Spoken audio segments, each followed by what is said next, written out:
Welcome to the Crack House Chronicles, your favorite true crime podcast. I am Donnie, and with me is a man who is making up new words for autocorrect. It's Dale. Every day. You do? It pisses me off. I get stuff from you, and I was like, what is he saying?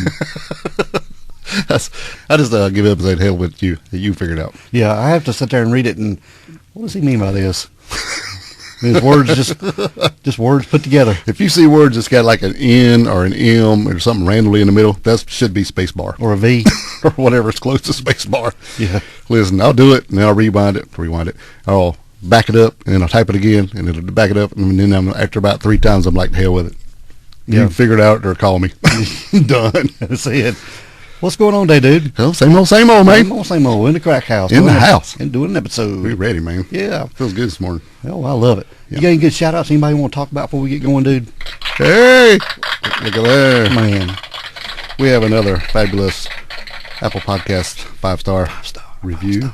And this comes from, I'm not even going to try to pronounce this one, IAHSIWO. It says, great podcast. The guys are great, with about 3 exclamation points, Donnie. One of the top true crime podcasts around. I love listening and telling my coworkers about y'all. That's us. Yeah. After being an evidence officer for years, I find myself missing some of the drama. You guys help me fill that void. I sit back, crack open a beer, and just listen to the beautiful accents and amazing storytelling. Man. Wow, how about that? Thank you guys for putting entertainment into my life. If you're ever around the Savannah area, hit me up. I'll buy you a drink. How about that?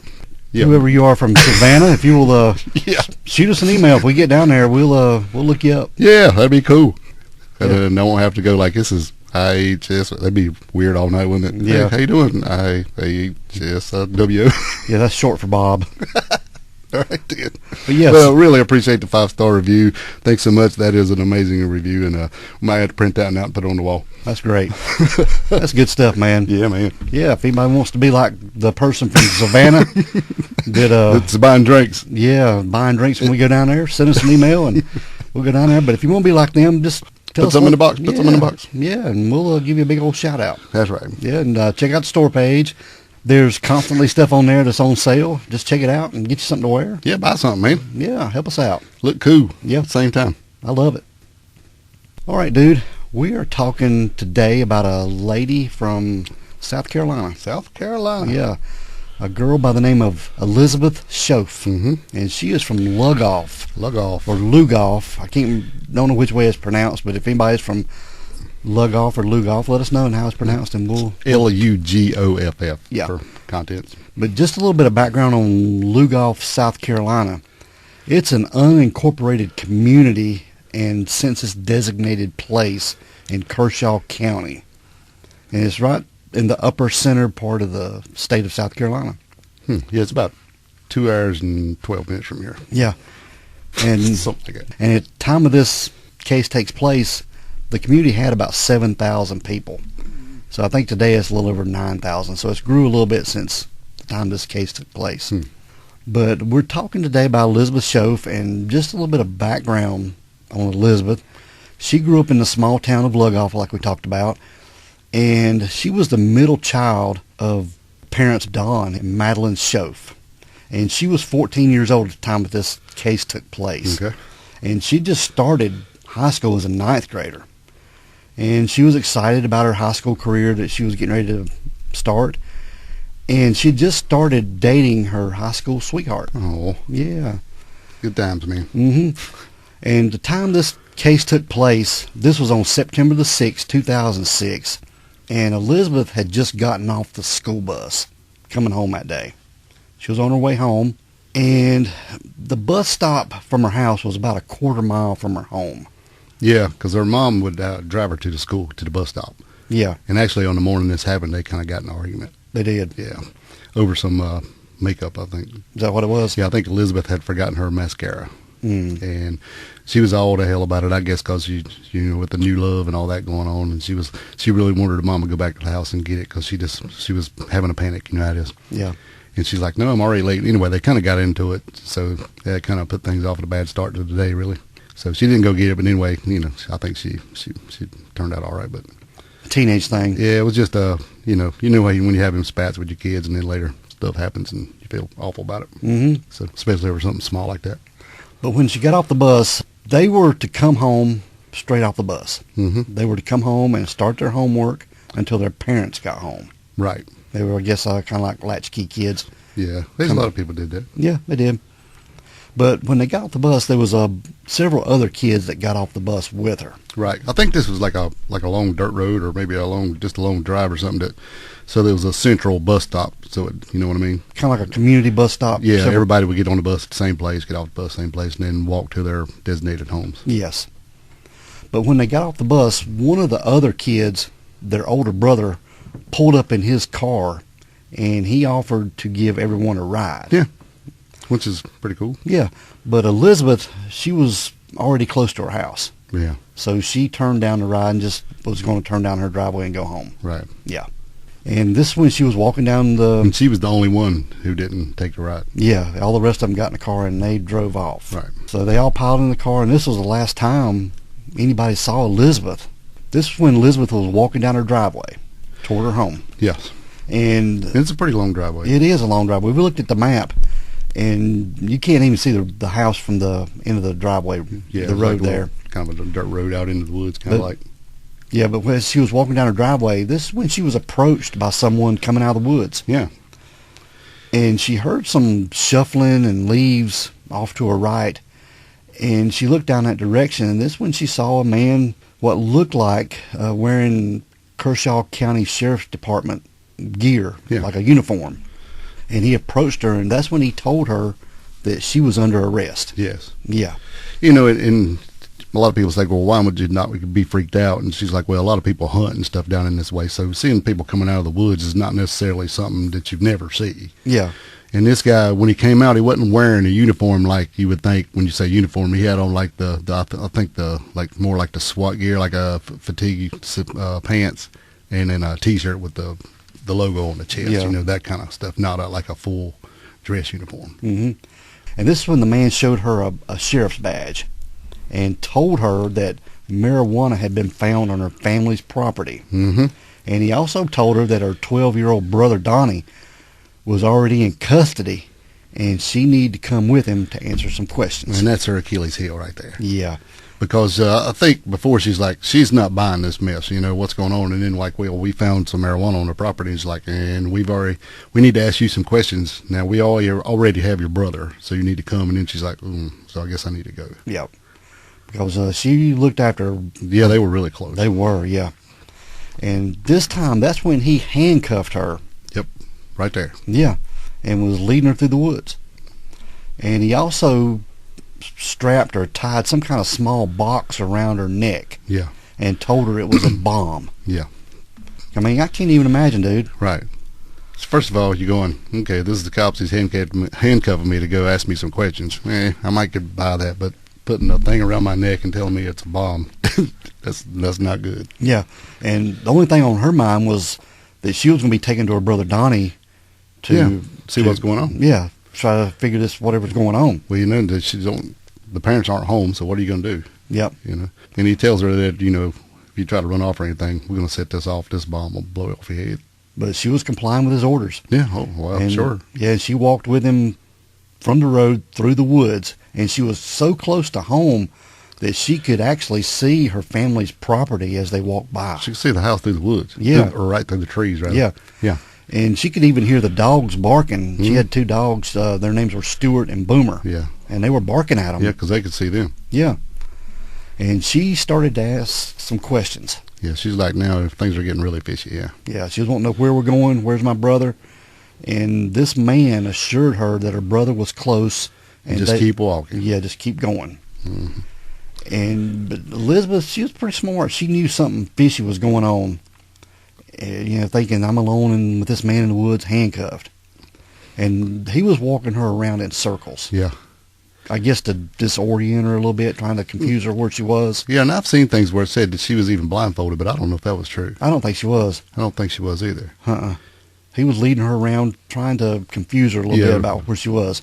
Because this dude, he knew a lot about these woods. So he's out there all the time. So I think he just, like you say, disorienting, so she don't know where she's going. And he also told her to walk on the leaves instead of the dirt or sand. Yep, hide footprints. Yeah. Yeah. Mm-hmm. And this is when the man suddenly stopped walking and informed her that she had been kidnapped. Yeah. Mm-hmm.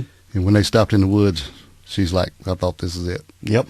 And while they were walking, Dale, he was asking her questions about different things, and he also asked her if she was a virgin. Yes. And I guess that's when Well, he asked her if she had a phone, and then asked her if she was a virgin. Yeah. And that's when she knew she was in big trouble. Yeah, there's Because you ain't going to that's not a cop question. No. Right. And at this time when he stopped, he brushed some leaves aside there on the ground of the woods. Well, when he stopped, she really said that she thought right then he was going to rape her and kill her. Yeah. Right there in the grass, or in the leaves. We're done. He just asked me this question, stopped, and now tells me to stop where I'm done right here. Yep. And that's when he brushed some leaves away from the forest floor right there and uncovered a door in the ground, a wooden door. Like a trap door, yeah, that flipped up. Yeah. Yeah, crazy. And he opened this door up into the ground, and it was an underground bunker. Yeah, and told her to get in. Yeah. Yeah. And she was just thinking at the time that this was a grave. Right. Well, I'm sure it was dark. He probably didn't even know what she was going into, right? It's just a hatch into darkness. Yeah. Right. And he told her to climb in. And you could see that there was a rough stick-made ladder. Yeah. That she had flew down into. But he told her to get down in that bunker. Yes. And he closed the door and locked the hatch. Yeah, padlocked it shut. He did. And they hadn't been down there just a few minutes. Right. And Dale, he started to tell her to get undressed. Yes. Tell her to get undressed. And then he took a chain and wrapped it around her neck and padlocked it shut. And this chain was hooked to I guess you would say like a rafter maybe. Some kind of beam. It was a beam in the top. So she was chained to the roof basically. Yeah. Right above this makeshift bed that he had. Mm-hmm. And telling her to take her clothes off, and he sexually assaulted her. Yes. He did. For the first time. Yeah. But she was so close to home, it was unreal. Yeah, That's what was crazy. Right. And this bunker, it was pretty deep, really. Yeah. You got to have a ladder to go down it. I don't know. I've seen things where it said 15 feet deep, 8 feet deep. I don't know. It was deep. But just to be a hole in the ground, it was pretty elaborate. He had that ladder going down. He had battery-operated TV. He had some propane tanks, a little cook stove. Oh, yeah. And this is all dug by a shovel. Yes. Hand dug. Yeah. A bed he had constructed. A lot of different things. Makeshift toilet. Mm-hmm. It's like a yard chair over a bucket to use as a toilet. So it was crude, but it was working. It was well thought out. Yeah. It wasn't just a fly-by-night kind of hole in the ground. He didn't dig it yesterday. That's right. So Madeline hadn't got home. Right. Yeah, and every day she got home, she was supposed to either text, or I think she was supposed to call. I was going to say text, but I keep thinking she's got a damn phone for some reason. She was supposed to call her mom. She's supposed to call her mom every day when she gets home, let her know everything's cool. Mm-hmm. And then, so... But her brother, Donnie, was at home, and he'd talked to his mom on the phone and told her that Elizabeth hadn't got home yet. Yeah, he told her that he was hungry, so we'll have Elizabeth make you something to eat, but she ain't got home yet. Like, wait, what? Because this was kind of late, and she knew she hadn't called her, so she just thought maybe she had got busy and forgot. But yeah, it's like, no, she ain't been home. Madeline, the mom, told Donnie to walk up to the end of the road to see if he could spot her and check out and find out where she was. Right. And he called her back and said she hadn't got home yet. So Madeline, the mom... No sight of her, right? Yeah, so she freaked out. Yeah. She left work immediately. Immediately. Yeah. There was no sign of Elizabeth anywhere. No, she came home, and then she started going to house to talk to folks. Yep. Either calling or going in person to see if any of her schoolmates had seen her or know what happened when she got off the bus. Calling her friends, everybody. Yeah. And Madeline, she also called the Kershaw County Sheriff's Department and filed a missing persons report. Later that night. Yeah. And like everything we've ever talked about, police initially believed that Elizabeth... Let me guess. A runaway. Yes. It wasn't her character. No, she had never done anything like this before. Right. No. And everyone that her mother talked to all said the same thing. She got off the bus just like everybody else. So she was right there at the driveway. We don't know. I mean, we seen her. I mean, right there. We got in the car with the Veleb, and she was going down the driveway. Yep, that was the last time they saw her. So she did go home. She just didn't make it home. Yeah. So the following morning, the sheriff's department, they were using a helicopter to scope the woods and look for any signs of Elizabeth. Mm-hmm. And law enforcement, family members, and volunteers from the town, I mean, hundreds of people, they searched for hours, but found nothing. Nothing. No. They were putting up flyers. Yeah, they had flyers printed out and would stop every car, which, you know, I don't know if they were on their road or probably at the main road somewhere, but they were giving out any flyer to anyone who would take it. Yeah. Yeah. Elizabeth in that bunker, she was so close to home, people walking in the woods, she could actually hear footsteps pass right over her. Yeah, and they could see, like, you know, where the little bit of light was coming in. You know how you could see when somebody walks by, the light would be, I guess, not necessarily a shadow, I guess, but, well, it kind of would be, I guess. Yeah, the light would go away, then come back. Yeah, correct. Somebody would walk. Whatever you call that. Yeah, you could see somebody pass by the trap Yeah, they door. were that close. They're coming over, and you know, they'd say that he would tell her, you know, I'm going to shoot you, hold a gun to her head, or someplace say a taser or whatever. Don't say anything, or I'll kill you. Now, he had already told her that everything was booby trapped in the woods around his door. He had bombs. He had bombs set up everywhere, and basically what he was telling her is that the sheriff's department, he had a big thing against the sheriff's department. They've been after him, and I'm using you as bait. I'm holding you down here as bait, so when they all come looking for you, as soon as they all get around here, I'm blowing this thing and I'm taking them all with me. That's what he said. That's what he told her. That's why you're here. Yeah, we're going to get into why they were looking for him. Yeah, a little bit later, but yeah, I mean, he held the so gun. she's terrified now because now she's worried that all those people are in her hands as well as in her own life. You know, if she screams, then he just blows everybody up. Then she's killed all these people. Yeah, and hold a hand over her mouth and tell her he's going to shoot her if she made any kind of sound. Right. Man. But this bunker was just less than a mile from her home. Right. But it was so well hidden that the rescuers kept passing right over. It just blows my mind. Man. Yeah. I don't understand. But eventually the footsteps and sounds of the helicopter stopped. Right. And just silence in the woods. And don't forget, he's also got this TV. This little battery-operated TV. Battery-operated TV. Yeah. That he can hook up so he can keep up with what's going on. Anything they say on the news, he already knows. So anything they give away, he's staying a step ahead. Yeah. Or at least he's like, well, when they back off and looking, he's already getting in her head going, well, looks like they've give up looking for you. I guess it don't matter now. You're just here with me. Mm-hmm. And then the sexual abuse would continue every day. Yeah.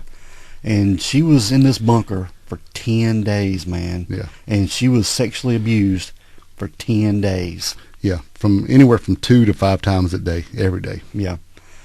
Perform oral sex, just whatever he wanted. Right. Yeah. That was another thing he told her as soon as he took her, when he kidnapped her and was taking her down to the bunker, said, well, if you give me oral sex, maybe I'll let you go. That's what he told her, yeah. Yeah. So he's playing this and told her hard game.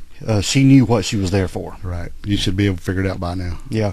But, you know, during this time, he seemed to ease up on her a little bit.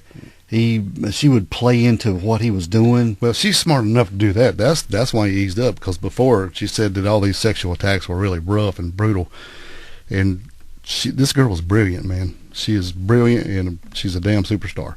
Yes. She started thinking hard. She's like, wait a minute. So she starts playing into this game, acting like she likes it, or she's more willing to participate. And I won't say violence, but, you know, that eases up a little bit. I mean, it still happens, but it's not as violent and brutal. So she's like, so she's starting to figure this thing out. Yeah, she was helping do stuff there in the bunker and talking to him and treating him like a person instead of a captor. Yeah, and starts asking him, you know, talking to him about things he likes and wants to know about this, kind of getting to know making it more personal, and then, and also at the same time, which makes her more of a person instead of an object. Yes. So she's smart. This girl, brilliant. And he would even take the chains off of her. Yeah. Where she would get in less time being chained up.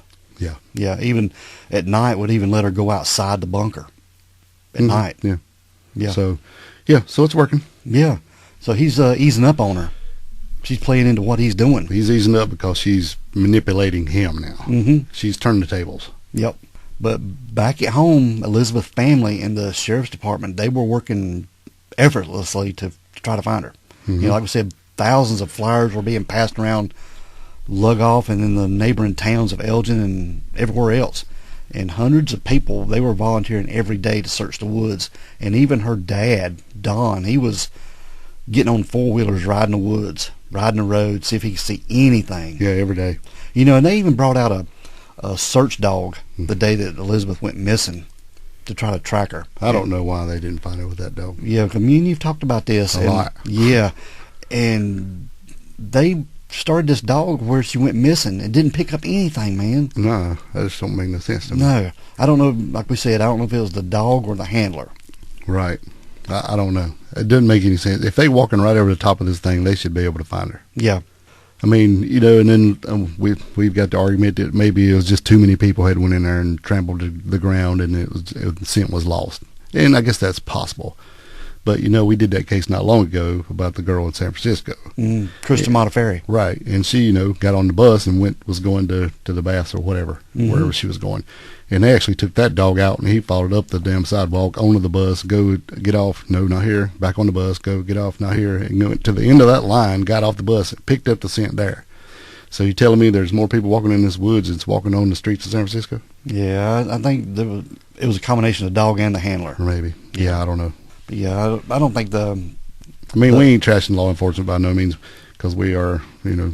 This is a big deal for this area, and I don't think the law enforcement there at the time. I think they were over their head. I think it was. I think it was something they couldn't handle. Right. Yeah. Yeah, because I'm sure, you know, they want to find her just as bad as anybody else. But to me, you think if they brought out a dog, he could find it from. I mean, even though I know he was walking around in circles, and that could have broke up the scent too, sent them in different ways. Mm-hmm. But it's not that big an area, no matter how many times. And from that bus to where they were, it couldn't have been that far. And if they're walking right over the damn top of the lid, it has to have the scent there. It's got to, man. And, you know, another thing that was bad, the sheriff's department, the Kershaw County Sheriff's Department, they couldn't put out an Amber Alert. Oh, no. They had no vehicle, no suspect, no details to share at all. Right. Well, I mean, a lot of people were mad about that, but that's basically what an Amber Alert is. Yeah. You have to give who took her, or who you think took her, and what the vehicle was. Yeah. And they had nothing. They had nothing. All they know is she got off the bus. Mm-hmm. That's it. It's just Elizabeth Shoaf, 14, just disappeared a quarter mile from her home. Yeah. That's all they had. That's it. But her parents kept searching, and her father, Don, he spent days, like we said, riding the roads, riding the woods on his four-wheeler, trying to find something, dude. Mm-hmm. Yeah. But like we said, Elizabeth, she kept talking to her captor. Yep. And trying to get his trust and stuff, and he would even allow her to leave the bunker, like we said, and go bathe in a nearby lake or pond. I'm sure he was with her, but, you know, I mean, I'm sure he ain't saying run down the road and come back. But I'm sure he had the blow-up thing around her neck or whatever. And I don't even know if any of that stuff was real or not. Now, they did say they found later that some of the stuff in the bunker was real, but I don't know. You know, I don't know how much. All we know is what he told her, and it could have been extremely exaggerated to keep control of her. Yeah. Right. But during this time she was in the bunker, you know, like we said, she was being raped up to 5 times a day. Mm-hmm. She even pretended to like it. Yeah. She was kind of into it. Yeah. She was enjoying it. Poor and girl, man. would even tell him that she loved him. Right. Well, said how that started is he started calling her baby and all these little names, and then so she kind of picked up on that and then started calling it back to him. Yeah. And she would call him little pet names and this and that kind of stuff, feeding into what he was really looking for. You know, I'm sure in his twisted head, he's like, well, you know, all you got to do is get them. Once they get to know you, they'll like you. So he's going to go kidnap her and then make her his wife or something. You know? Being 14, this girl's smart, man. Brilliant. Yeah. She's saving herself. Yeah. And he even allowed her to wear clothes and, like I said, unchain her at different times of the day, and even while she slept. So that was showing that, you know, he was trusting her. And it was one day she actually found his gun in his holster. Oh, yeah. Well, he just kept it hanging up. You know, of course, they'd be sleeping in the bed, and she's chained up to her neck. But, you know, so she had plenty of time to search around, look around. But, yeah, there was one day that she got to the gun. Yeah, and she actually took the gun and pointed it at his head while he was asleep. Yep. And tried to fire the gun, but the gun jammed. Pulled the trigger, yeah. Yeah. You know, and there's several things that, you know, I've seen where a lot of people were discussing this, and they said, oh, we wish it would have just ended right there. We wish, you know, that if that gun went off, and she would be done and be ended. But I ain't on that team. No. I don't. And we're going to tell you why we're not on that team. Yeah, we'll go back to that. And he was trusting her so much more that he actually allowed her to play games on his phone. Yeah, she noticed he had a cell phone when they would go out and do stuff. He would text so-and-so or whoever every now and again, and she got to talking about the phone. And, first I'm sure he's like, hell no, you ain't got my phone. And then she's like, was there any games on that phone? And she was playing an old game called Snake. Yeah. And she said she showed him that, and so she started playing the game, and then he would let her use the phone to play the game. I think it was maybe a flip phone or something. Yeah. It wasn't an iPhone or... Oh, no. It was a flip phone and had just a couple games on it. A couple grandfather phones. Yeah. Right. But he allowed her to play games on this phone. Which is another point for her. There you go. I just want to play the game, that's all. Yeah. But she couldn't get any cell service there in the bunker. There wasn't no service at all. Right. I mean, she could play the game, and what she did is eventually, when she'd be playing the game, she would try to sneak out a text. To her mom or somebody, yeah. That's while he was sleeping. But every time the text message just said failed. Yeah. And then there was a couple of times where she'd even climb that ladder and try to stick the phone out the hatch door while he was sleeping. Mm-hmm. And the whole time, if he'd squirm or twitch a little bit, she'd be terrified that she's going to be caught. Yeah. Because, you get caught trying to send a text message out, what's going to happen? But nothing happened. No. So then she would go in and delete everything that she tried to do, even though it didn't send. So she was smart enough to keep it clean and then keep just playing the game. Yep. So back at the Shoaf home, Madeline, Elizabeth's mom, they were getting up one morning to go to a vigil to, I guess, help get the word out on Elizabeth. And she was getting ready, and she looked at her phone, and she noticed a text from an unknown number. Yes. Yeah. And in this message, it says, "Hey, Mom, it's Lizzie. I'm being held in the ground near Charm Hill. It's near that dirt road where the big trucks go by. He has a bomb. Get the police." Wow. Yeah. You know she's freaking out. Yeah, and Madeline, she was looking at this and knew right away that it was her daughter Elizabeth. Yes. For one thing, she was the only one that called her Lizzie. Yes. And she knew that it was her daughter. Nobody else would know that. Yeah. Because they were like, well, maybe it's just a hoax. I'm like, no. She said it was no doubt in her mind that it was her daughter. So they told the authorities, and they got on it pretty quick, and they were tracing this number, and they found it was to a nearby neighborhood over near Charm Hill. Mm-hmm. And they discovered who the number belonged to. And this number belonged to a guy by the name of Vincent Filyaw. You spell his last name Filyaw. Actually, the number came back to this lady who was his girlfriend. Yes.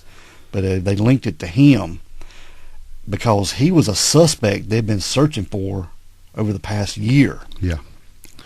Now, this phone had been, I think, activated within the last 6 months or something, but it was in his girlfriend's name. Yes. And when they went to the house, one of the police was like, "I know who this is. We've been here before." Yeah. And they went in to talk to her, and she tried to cover for him first. Yeah, they actually got a search warrant to search the trailer home that they were living, and they were pretty horrified at what they'd found. Right. They found stacks of pornography, drugs, and bomb-making equipment in this trailer. Mm-hmm. And they also uncovered a hole in the bedroom, in the floor. Yeah. And this was one of Vincent Filyaw's hiding places where they searched for him in the past. Yeah, they would come in there, and he would get in that hole and then slide the bed back over the top of the hole. That blows my mind. So and then he had like where he could get out without even being seen. Like another trap door to be able to get out. Yep. I saw pictures of it. It's pretty wild.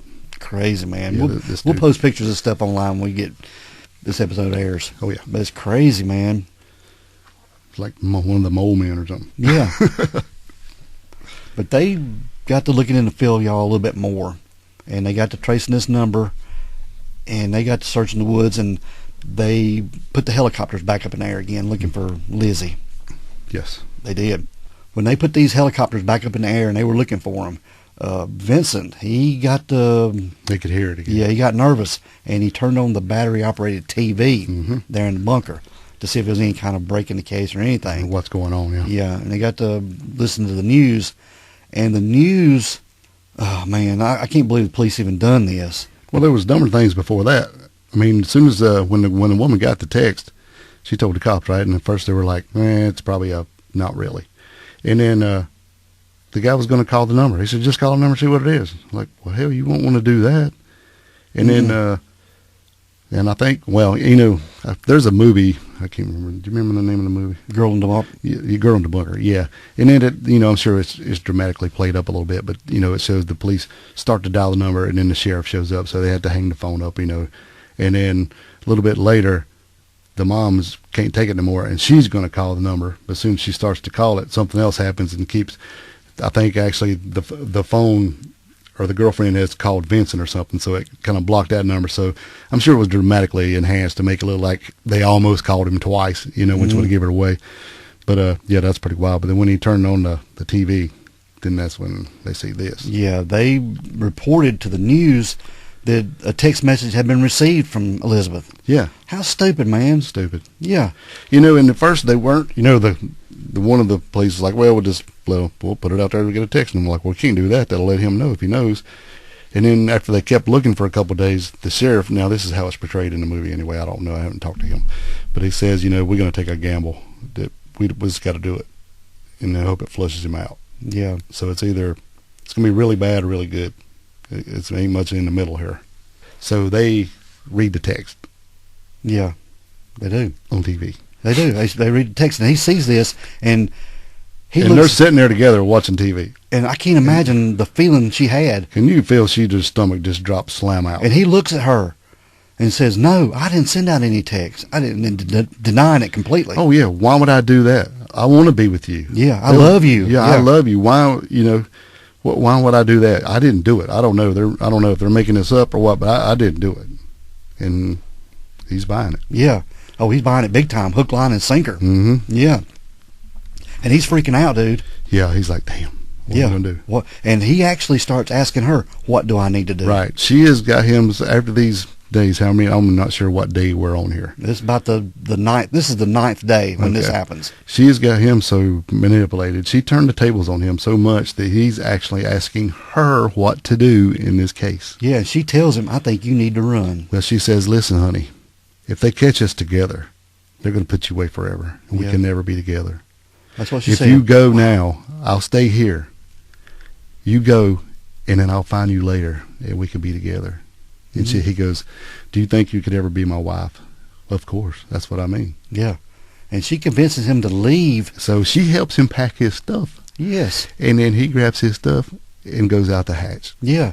And tells him she loves him before he leaves. Yes. And I will find you the next day. Yeah, I'll find you. And we'll leave together. We'll go together. Yeah, this girl's brilliant, man. Brilliant. So as soon as he leaves, she locks the bunker. Yeah, this 14-year-old girl. 14. Yes, had the wherewithal to be able to do this. After 10 days in the ground. Yeah. So he leaves. So he leaves. She locks the bunker. Yeah, she locks it after he leaves. And then goes back down in the bed and sits there. Because she's like, damn, is this a trick? Is he testing me? So she's smart enough not to just bust out right behind him and run away. Mm-hmm. She knows it's dark. She don't know exactly where she is. She knows, you know, kind of where she is, but not exactly. She also knows that he's told her that all these bombs and booby traps are all around this bunker. Yeah. So she waits. She just goes down and goes to bed. Mm-hmm. Goes to sleep. Just like normal. Yeah. Stays another night in there. Yeah. Man. Wakes up the next morning. He's not there. He's not there. For the first time. Yeah.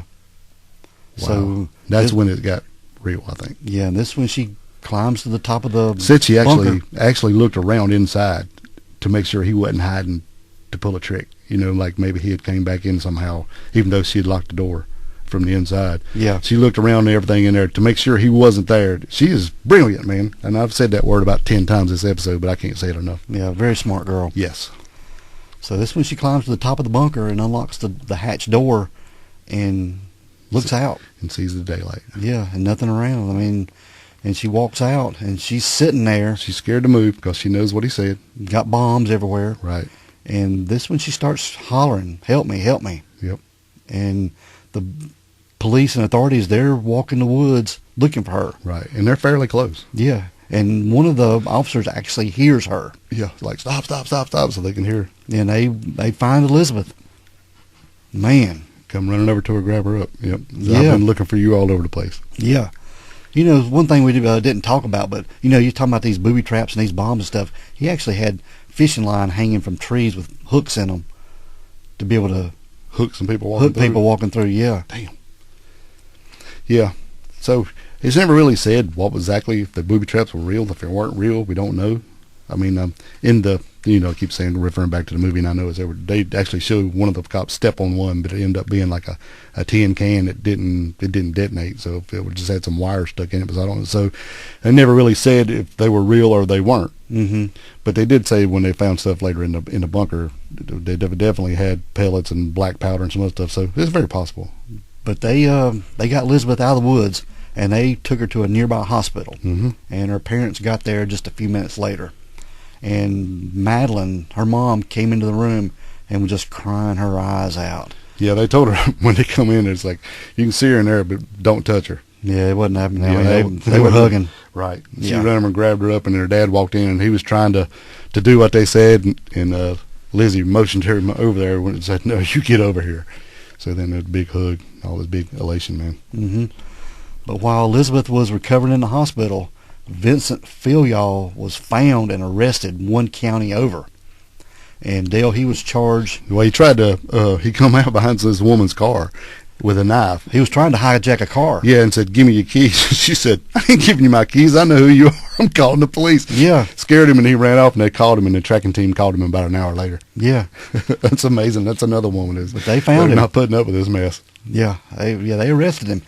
And he was charged with a bunch of crimes, including kidnapping, 10 counts of first-degree criminal assault, one charge for each day that Elizabeth was held, possession of explosive and impersonating an officer. Right.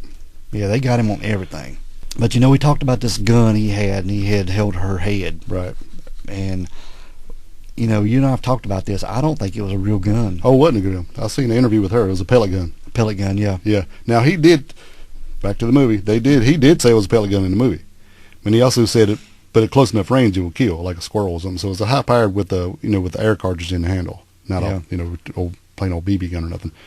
But still, and going back to what I was saying earlier, a lot of people was like, well, you know, if it were being, I don't know. I don't think this girl's, how would I put it? I know she's been through a lot of stuff. But to put killing this man on top of all that would have been a lot to handle. Yeah. I mean, I don't know.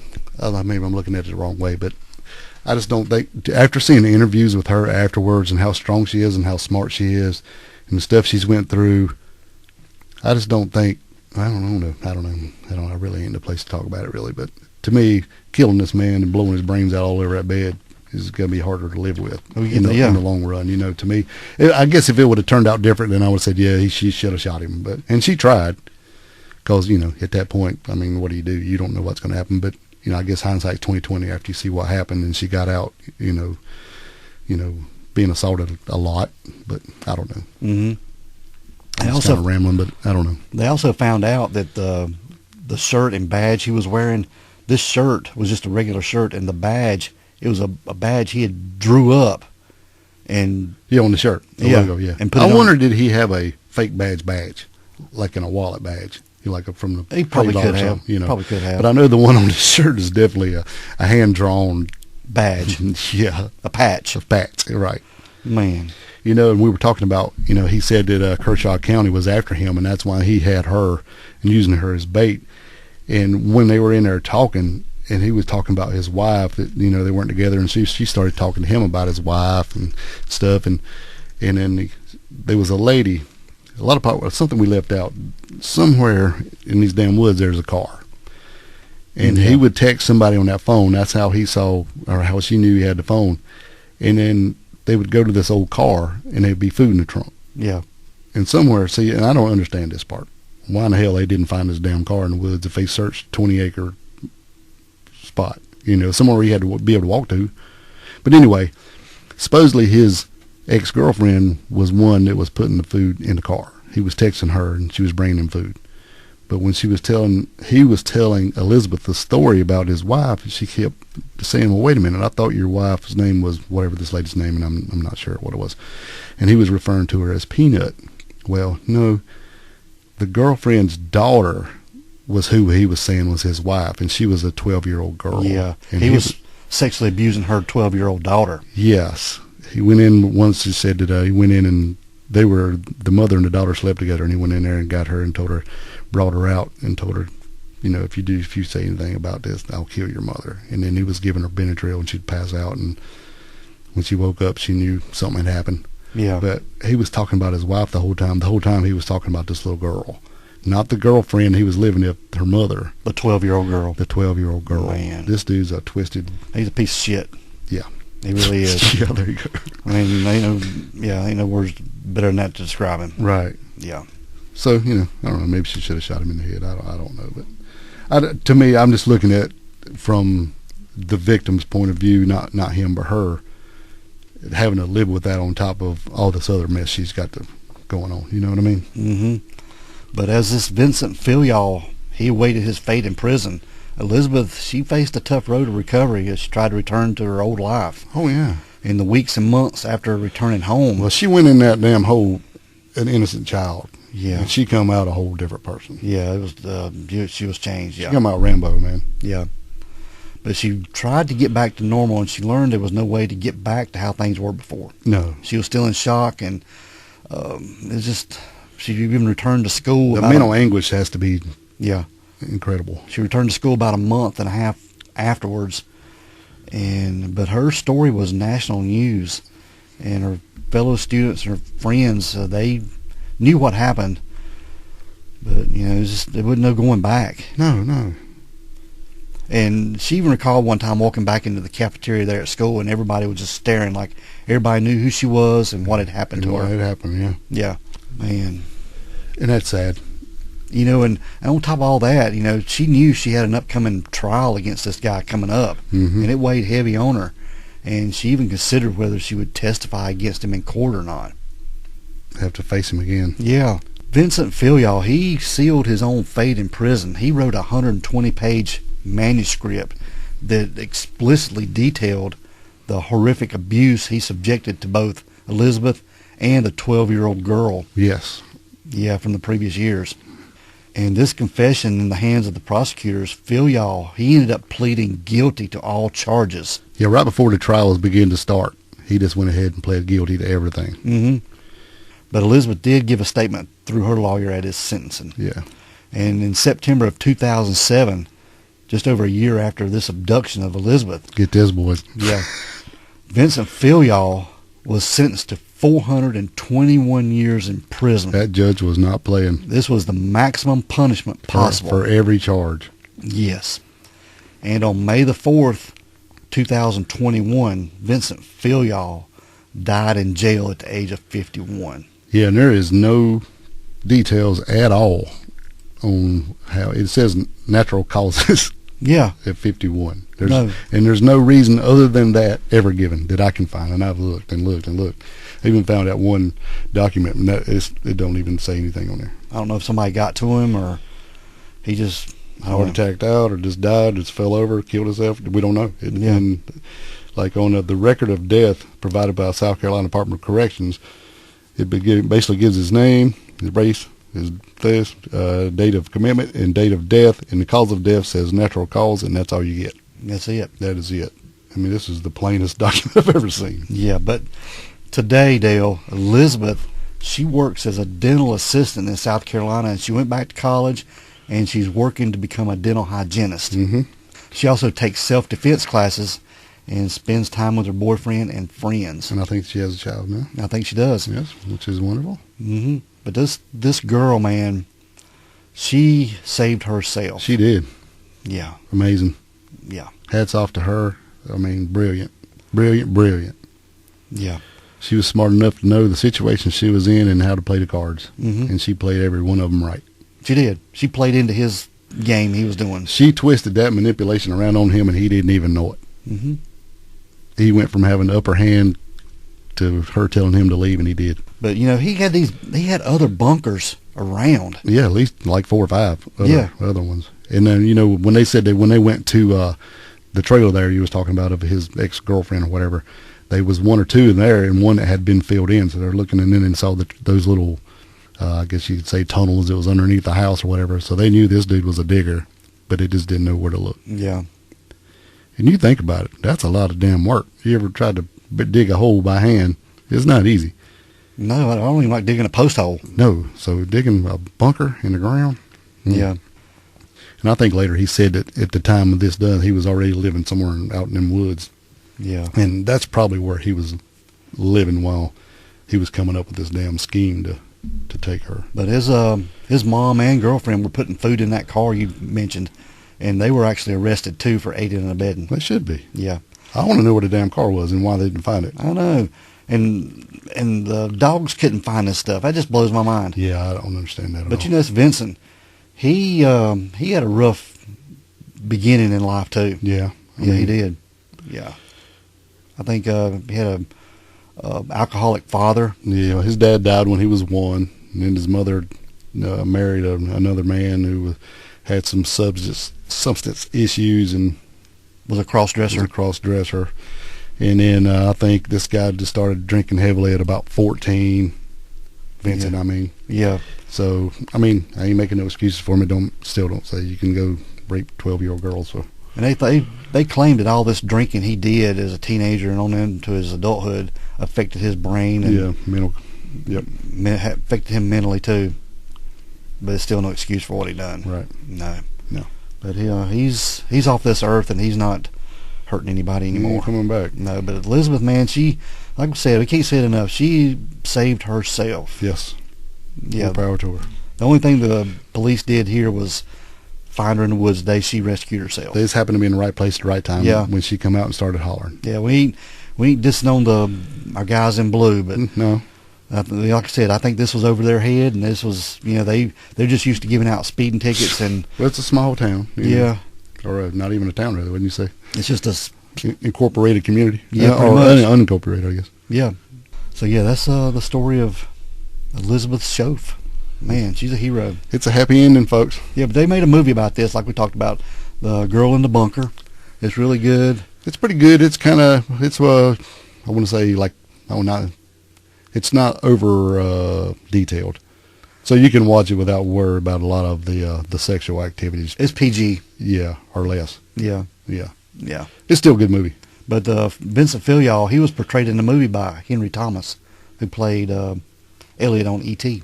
Yeah. Yeah, so Well, it makes sense because she sure phoned home. she did. Definitely. Well, she texted home. Dang it. Don't be ruining my That's still good. Whatever that was. That was still good, though. But hats off to Elizabeth. Glad Yes. she's okay. Glad she's a survivor. Yeah. No doubt about That's it. definitely what she is. Yeah. Brilliance. Brilliance. All right, bud. That's this case this week. We're going to get out of here, man. All right, let's roll. We want everyone to be safe. Just please be careful out there and be aware of your surroundings. Because the next episode could be about you. This is the Crack Crack House House Chronicles.